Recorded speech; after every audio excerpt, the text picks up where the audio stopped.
immoo akka carraatee wanti na mudate kiiloo 7 tirfiinatti dhufe jechuudha. Diraama 500 kafaleen anjette. Diraama 500 kafaleen nan lakkee geeftii kun 500 kafalodhee achumatti lafa kaayee bira darbee jechuudha. Bakka jirtanitti nagaan isiniif haa ta'u faamilii kee qofshaalii akkam jirtu nagaa keessanii ani baay'ee nagaa kooti galata waaqayyo. Arras immoo deebi'ee dhufeetii jira. Viidiyoo guyyaa kaleessaa fi engaddaa hojjedhe jalatti warri yeroo dhiyootti gara biyyaatti galuu yookaan deebi'uuti barbaadanii akkasumallee achi teessanii ofii koo gara biyyaatti deebi'uu yookaan amma galuu hin barbaadu. Garuu immoo meeshaa na bira jiru maqaa maatii kootiin kaargoo ergachuun barbaada. Inni kun qaraxa gamiin irratti kaffalchiisuu danda'a jettanii warri gaaffii gaafattan yeroo gallu immoo shaanxaa keessa meeshaalee akkam akkamii kaawwachuu qabna. Meeshaalee elektiroonii ta'an silkii meeqatu darbaa kanneen akka laaptooppii kamtu immoo dhorgamaa kan jedhu warri gaafattan jirtu waan ta'eef isa kana isinii deebisuutiif dhufeetii jira. Yeroo jalqabaaf gara mana kanaatti warri dhuftan sabiskiraayib gochuutiin maatii keenyatti dabalamaa miseensanuu ta'a. Akkasuma immoo viidiyoo laayikii gochuun irraanfatina. Laayikii gochuun keessaanii viidiyoon akka baay'ee isaa bahee gara biraatti sheer ta'u.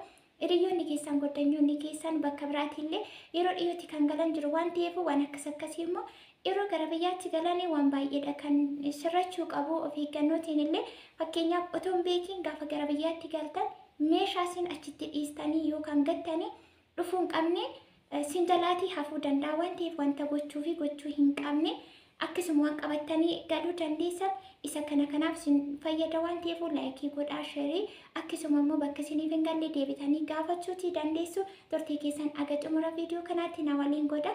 An koomentii keessan dubbisee gaaffii keessan tokko isaatti deebisinii deebisachuudha na waliin tura. Ashaabaliitiin tokko maal jetti ani kanan dhufe Dubaay bakkeen ture immoo naannoo Abudaabii jechuudha. Eerpoortiitti iyyoon ture. Yeroo nafa deemamee karaan hin cufamne ta'e daqiiqaa 10 iyyuu hin deemsisu. Isheenillee achuma Abudaabeen jira jetti lubbuu baga gammaddii nagayaan biyya galtee anis dhufuuf jira. Torbee tokko na hafee gaaffii kiyya tokkoffaa meeshaa akka laaptooppii fi kaameraa xiyyaara keessatti yoo fudhatanii rakkoo qaba. Meeshaa akkamiitus dhorgama yookaan immoo meeshaa akkamiitu darbuu hin danda'u jechuu isheeti.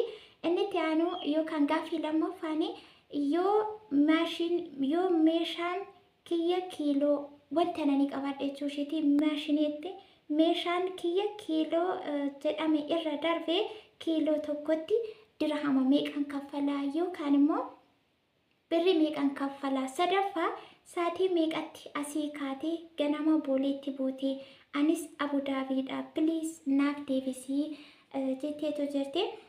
Gaaffii tokkoffaan maal jedha meeshaa akka laaptooppii fi kaameraa meeshaalee elektiroonii ta'anii walumaa galasaatti kanneen akka kaameraa laaptooppii bilbila meeshaalee juusii daakan buna daakanii wantoota akkasii ta'uu danda'a.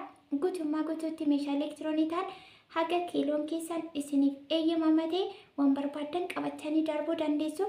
Bilbilallee kan daangessan jiru meeshaalee laaptooppii 2-3 bilbila 4-5 jaallee qabachuu dandeessu.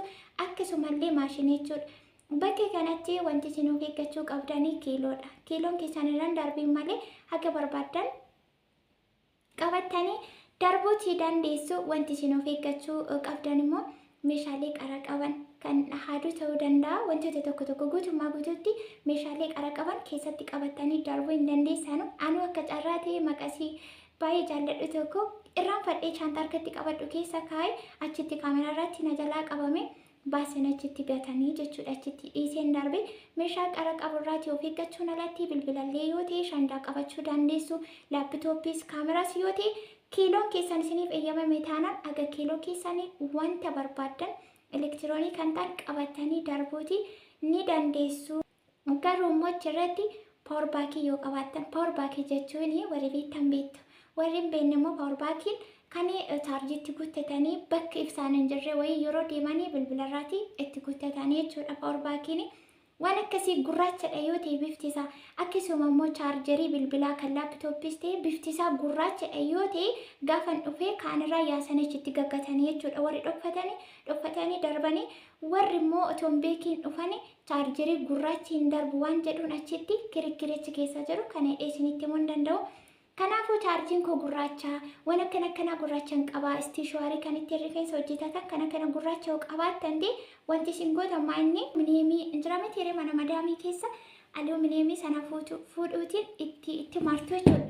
Akka kana itti martanii sirriitti akka mul'anne isa booda kiisii isbaalaa yookaan immoo isa qoshashaatti gataa isa kuttanii itti martu jechuudha. Akka hin argamnetti waan gurraacha keessatti kaameraawwan hin argineefi erga akka kanaatti martanii booda shaanxaa guddaa keessa wayyaa keessa dhoksitanii wayyaa waliin martanii wayyaa keessa oolfattu jechuudha. Isa booda hin darba akkasittiin waan akkasii of eeggannoo isa kana gootu yookaan immoo waan gugurraacha ta'e itti maruutiin dabarfachuutii dandeessu guutummaa guutuutti warri bilbila meeqatu darbaa laaptooppii kaameraa meeshaalee kanneen akka juusii daakan buna daakuu shunkurtii daakuu kana dabarfachuu dandeessu. Kiiloo keessan immoo manatti cheekii godhattaniitu ba'uutii qabdu. Maaliif wanti isin dhiistanii bira darbuu hin qabne yookaan immoo isin fayyadu otoo hin beekin yoo fudhattanii manaa baatan kiiloon tirfii ta'e taana waan barbaade yoo ta'e isiniif hin dabarsan. Birri sammochi keessatti ani kafalaa isiniin hin jedhu maaliif baay'ee weddeedha.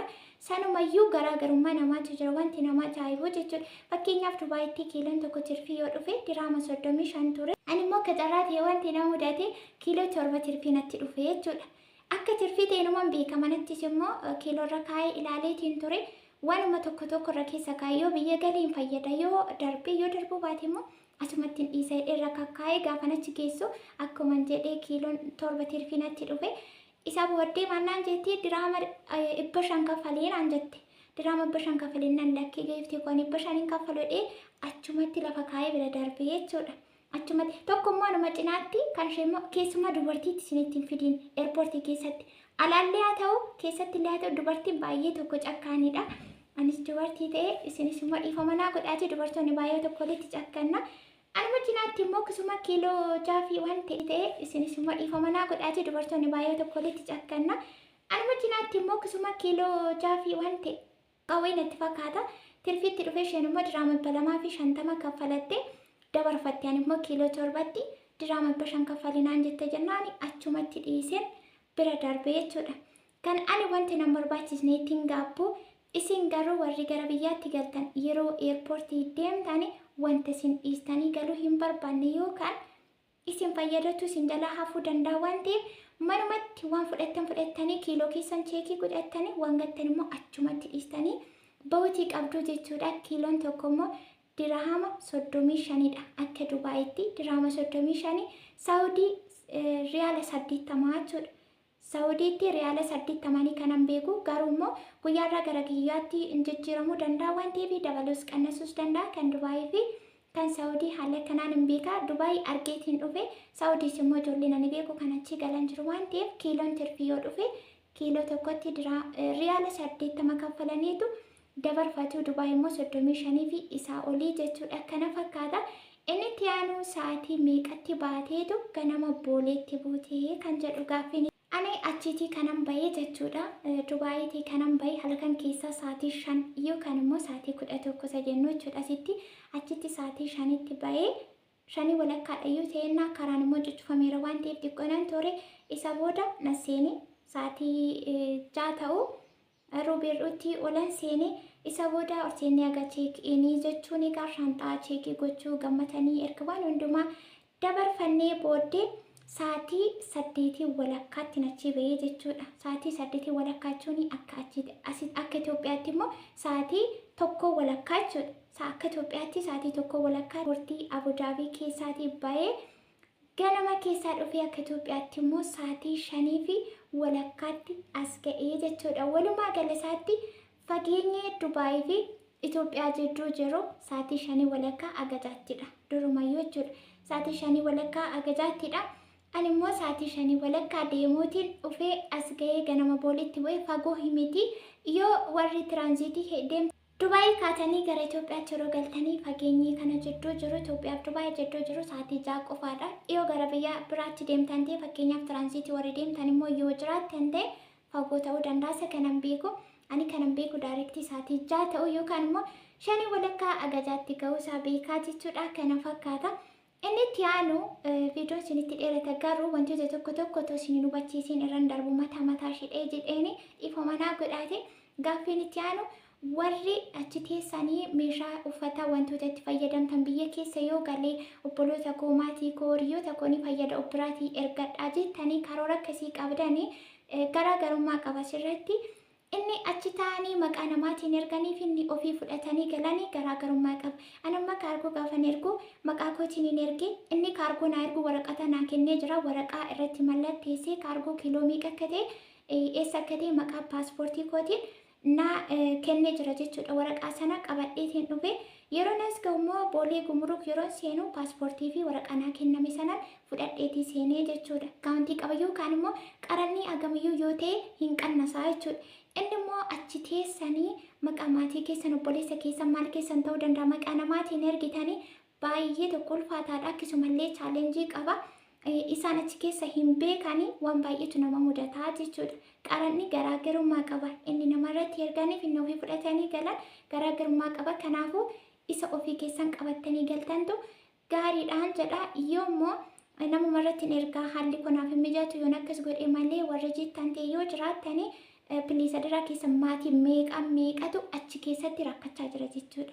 Meeqa achi keessatti kan gara isaan beenne maatii baadiyyaarraa dhufe haadholii abboolii achi keessatti qaraxa isaa dadhabee kan dhiisee galu garaaf gara hin qabu. Kanaafuu wanti isin gootan yoo jiraate meeshaalee haaraa keessa galchitanii waan akka elektiroonii waan akka waanuma tokko keessanii achi keessatti maatii keessa rakkisurra qalallee gootanii waan ofii keessanitti fayyadamtan isayyuu nama keessa beeku nama afaan beeku nama baay'ee magaala bulee akkasumallee siree qabatee buluu danda'u waan akkasii yoo gootan ta'e aga ta'een isinii ba'uutii danda'a gatiisaa qaraxamma kanaa isinirratti lakkoofsidhee isinitti himuu hin danda'u maaliif murteessan meeshaa keessanii tarii meeshaalee haaraa ta'an uffata haaraa ta'e kanneen akka birdi libsii waan akkasii amsoolaa kana keessa galchuu dandeessu waan ta'eef murteessaan immoo wanti isinitti keessanidha. Namni isinirratti ergitanis immoo murteessaadha malee meeqachuudhaan immoo wantichi keessa jiru toon isinitti odeessaa olee bulee hin dhumu. Keessattuu warri maatii keessanirratti argitan maatiin biyyaa dhufanii garan beekanii afaan kan hin beekne